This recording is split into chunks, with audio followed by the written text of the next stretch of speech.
வணக்கம் அன்பர்களே. வேதாத்திரிய வழியாக உங்களை சந்திப்பதில் பெரும் மகிழ்ச்சி அடைகிறேன். நீங்களும் உங்கள் அன்பு குடும்பமும் வாழ்க வளமுடன். தன ஆகர்ஷண சங்கற்பம் எப்படி உச்சாரணம் செய்வது என்பது குறித்த பதிவுகளை நாம் பார்த்து வந்திருக்கிறோம். அதில் உறுப்பினர்களுக்காக தனியாக ஒரு பதிவு தர வேண்டும் என்ற ஒரு விருப்பம் எனக்கு எழுந்தது. அந்த பதிவுதான் இப்பொழுது உங்களுக்கு வழங்குகிறேன்.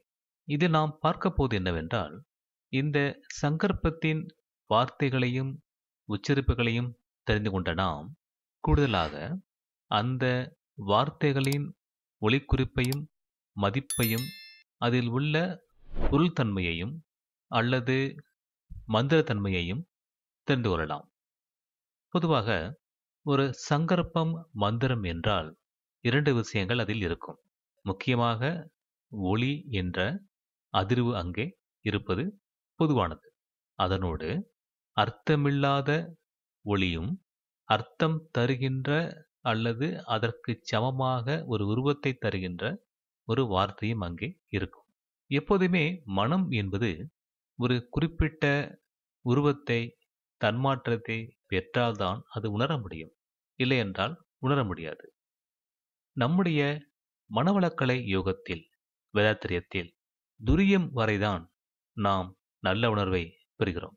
மனம் என்பது உயிரில் நிலைக்கும் பொழுது ஆரம்ப காலத்தில் அது தன்னை உணர்கிறது, அந்த உயிரை உணர்கிறது. இந்த துரியத்தில் சகசாராவில் ஆழ்ந்து செல்ல செல்ல இந்த மனம் தன்னை இழக்கிறது என்று சொல்லலாம். மனம் என்ற ஒன்று அந்த தன்மாற்றத்தில் இருந்து தன்னை விடுத்துக் கொள்கிறது. மூலத்திலிருந்து இது நாள் வரை பிரித்து கிடந்து வந்த அந்த மனம் மூலம் நோக்கி நகரும் பொழுது அந்த மூலத்தில் கரைகிறது என்று சொல்லலாம். அப்படி கரைவதுதான் இறை உண்மையை நாம் உணர்வதாகும். இந்த நிலை வருவதற்கு அந்த மனதிற்கு ஒரு பக்குவம் தேவைப்படுகிறது. அந்த பக்குவம் பல்லாண்டு கால தவம் செய்யும் பொழுதுதான் கிடைக்கிறது. ஏதோ ஒரு நாள், 2 நாள், 1 மாதம், 1 வருடம் தவம் செய்தேன், எனக்கு இந்த விளக்கம் கிடைத்துவிட்டது என்று சொல்வதற்கு வழி இல்லை. மனம் ஆழ்ந்து லயித்து அங்கே தன்னை இழக்க வேண்டும். இதை ஏன் சொல்கிறேன் என்றால், மனம் என்பது ஒன்றை பற்றி கொண்டால்தான் அது உணரும். அப்படி இந்த சங்கற்பத்தில் மனம் லயிக்க வேண்டுமென்றால் அங்கே ஒரு ஒலி வார்த்தை இருக்க வேண்டும் என்பது உண்மையாகிறது. அதற்காகத்தான் ஒரு ஒலிக்குறிப்பை, அர்த்தமில்லாத ஒலிக்குறிப்பை, ஆனால் ஒலி அதிர்வை தரக்கூடிய ஒரு வார்த்தையை அங்கே அமைத்திருக்கிறார்கள். கூடுதலாக மனம் நினைப்பதை பெற வேண்டுமல்லவா, அதற்காக ஒரு தேவதையின் உருவத்தை தரக்கூடிய வார்த்தையையும் அது செய்யக்கூடிய நன்மையையும் அல்லது அது தரப்போகிற நன்மையையும் அங்கே குறிப்பிட்டு சொல்கிறார்கள். மேலும் இந்த மனம் தன்னுடைய விருப்பத்தையும் தெரிவித்து கேட்டுக்கொள்ள வேண்டும் என்பதற்காக சில வார்த்தைகளும் அங்கே இருக்கிறது. இப்படி எல்லாம் கலந்த ஒன்றுதான் இந்த தன ஆகர்ஷண சங்கற்பமாகும். இப்போது இந்த சங்கற்பத்தை மிக தெளிவாக வரிக்கு வரி, வார்த்தைக்கு வார்த்தை நாம் பார்த்து கொண்டே வரலாம்.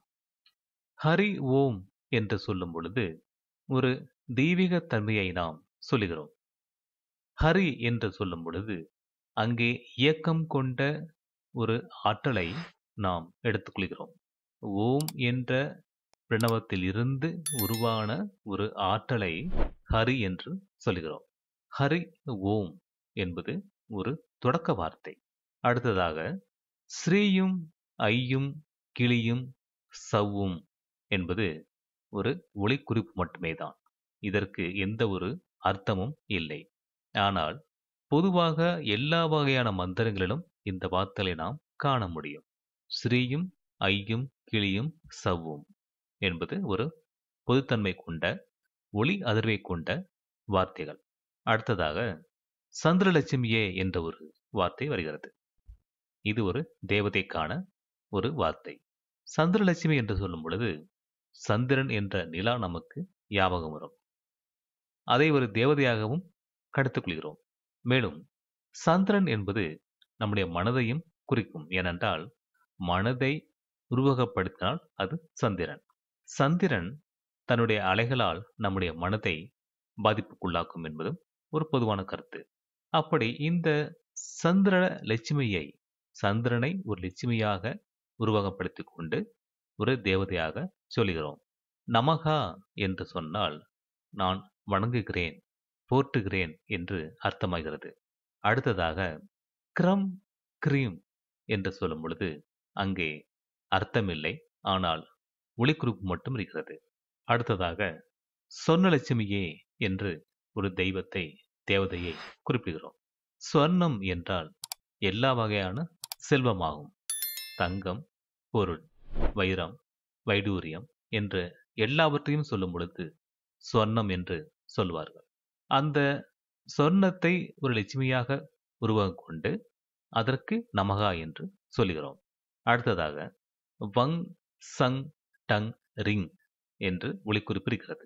இதற்கு அர்த்தமில்லை, ஆனால் ஒளிக்குறிப்பும் ஒளி அதிர்வும் இருக்கிறது.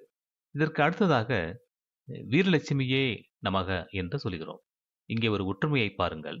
வங் சங் டங் ரிங் என்று சொல்லும் பொழுதே அங்கே ஒரு சண்டை, ஒரு யுத்தம் நடப்பது போல அந்த வார்த்தை ஒளிக்குறிப்பு இருக்கிறது. ஒரு வீரத்தை குறிப்பது போல அங்கே ஒரு வார்த்தையும் அதிர்வும் இருக்கிறது. அதோடு கூட வீரலட்சுமியை நாம் வணக்கம் செய்கிறோம். அடுத்து ஓம் ஹம் சர்வ பாக்கியலட்சுமியே நமகா என்று சொல்கிறோம். இங்கு ஓம் என்று சொல்லும் பொழுது அந்த மூலத்தில் இருந்து எழுகின்ற ஒரு சக்தியை சொல்லிவிட்டு சர்வ பாக்கியலட்சுமியே என்று சொல்கிறோம். சர்வம் என்றால் முழுமையான என்ற ஒரு அர்த்தமாகிறது. பாக்கியலட்சுமி என்றால் வாழ்க்கையில் நாம் பெறக்கூடிய எல்லாவற்றையுமே பாக்கியம் என்று சொல்லுவோம். அப்படி அந்த பாக்கியங்களை ஒரு தேவதையாக உருவகித்து அதற்கு ஒரு வணக்கம் சொல்கிறோம். அடுத்ததாக நவ்வும் மவ்வும் நடுவெழுத்தாகிய சூரியலட்சுமியை நமக என்று சொல்கிறோம். நவ்வும் மவ்வும் என்றால் அதற்கு ஒரு அர்த்தம் இல்லை. ஒளிக்குறிப்பாக ஒளி அதிர்வாக மட்டுமே இருக்கிறது. நடுவெழுத்தாகிய என்று சொல்லும் பொழுது மையமாக இருக்கின்ற என்று எடுத்துக்கொள்ளலாம். அதை சூரியனோடு கலந்து சூரியனை லட்சுமியாக ஒரு உருவகப்படுத்திக் கொண்டு சூரியலட்சுமியே நமக என்று சொல்லுகிறோம்.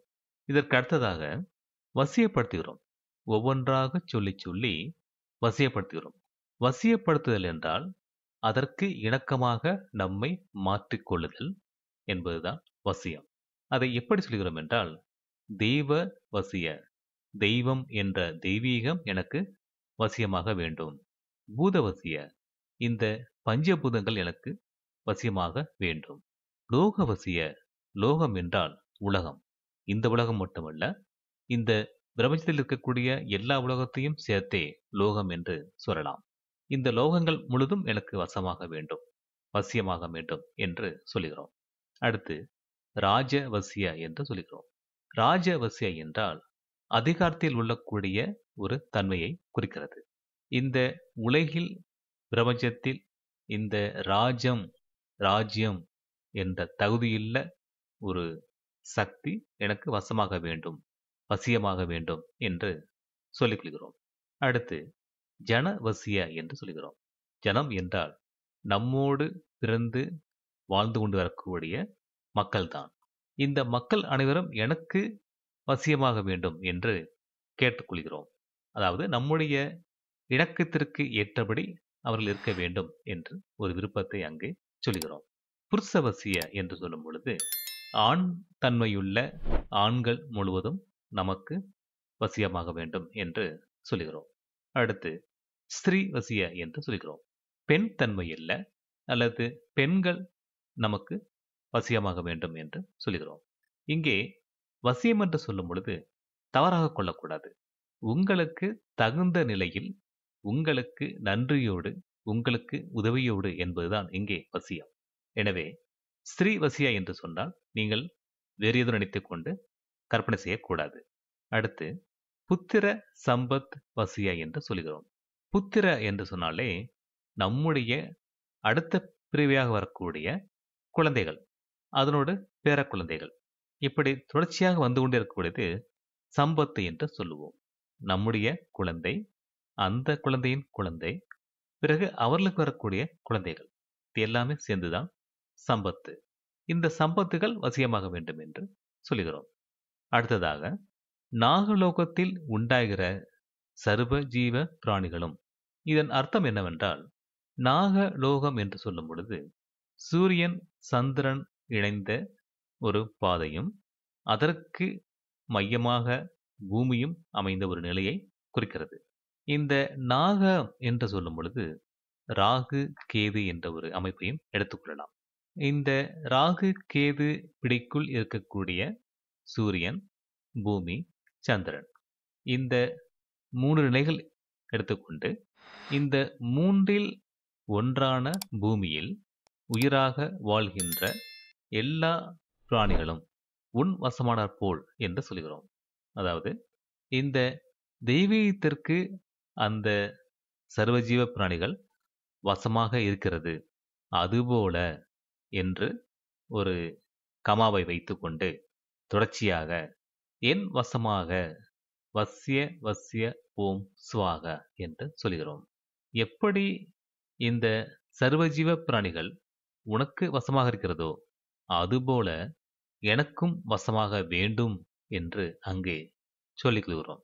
இப்படி தனித்தனியாக ஒவ்வொன்றாக அங்கே அர்த்தம் புதிந்த உண்மைகள் அங்கே ஒளிந்திருக்கிறது. இதை நாம் இவ்வளவு தெளிவாக பார்க்க வேண்டிய அவசியம் இல்லை எனினும் கூட புரிந்து கொண்டால் அதை சொல்வதற்கு நமக்கு மிக எளிதாக இருக்கும் அல்லவா? அதற்காகவே இந்த விளக்கத்தை நான் உங்களுக்கு தருகிறேன். இவ்வளவு விளக்கத்தை நம்முடைய வேதாத்திரி மகர்ஷி அவர்கள் சொல்லவில்லை எனினும் என்னுடைய அனுபவத்தில் எனக்கு கிடைத்த உண்மைகள் வழியாக நான் இந்த விளக்கத்தை உங்களுக்கு தருகிறேன். ஒருவேளை குறை இருக்குமானால் திருத்திக் கொள்வதில் எனக்கு முரண்பாடு கிடையாது. இத்தகைய அர்த்தம் தெரிந்து கொண்ட நீங்கள் இந்த தன ஆகர்ஷண சங்கற்பத்தை முறையாக, சரியாக, பூஜையாக சொல்லி செய்து நன்மைகளை அடைய உங்களை வாழ்த்தி மகிழ்கிறேன். வாழ்க வளமுடன். நல்ல நண்பர்களே, நாம் மீண்டும் அடுத்த ஒரு பதிவிலே சந்திப்போம். நன்றி. வாழ்க வையகம், வாழ்க வையகம், வாழ்க வளமுடன்.